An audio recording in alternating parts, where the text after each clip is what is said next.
Hello, I'm Alexander Vershbow. I'm the Deputy Secretary General of NATO. I've been in the job now for about a year and a half, and I'm very pleased to have this opportunity to answer some questions from the young professionals in foreign policy. I had the pleasure of meeting with some of your members in Brussels at the end of last year, and you've posed some very interesting questions, very near and dear to my heart, so let me start with the first one.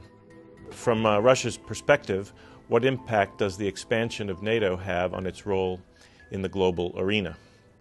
Now, of course, the Russians may answer this question in their own way, but I'll give you my interpretation.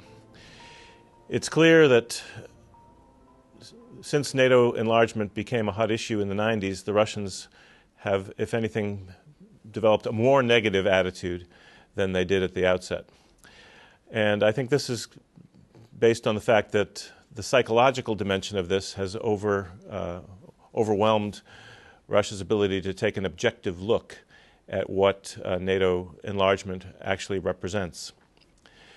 If you look at the facts of what Europe is like today, Russia now finds on its western frontiers a network of strong, stable democracies that are united by common values, who have pooled their efforts to maintain peace and security, and who have created a zone of stability, peace, and democracy that, if anything, enhances Russia's security.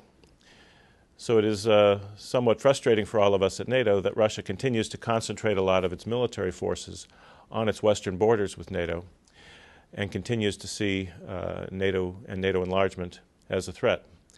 But we hope that with continued efforts to cooperate with Russia, to build the NATO-Russia partnership, we can over time begin to persuade them that no matter how difficult it is psychologically to see former members of the Warsaw Pact become members of NATO, that they should in fact recognize that their main security problems are to the south, to the east, and not to the west, and that NATO is much more of a partner in dealing with common security challenges than an adversary.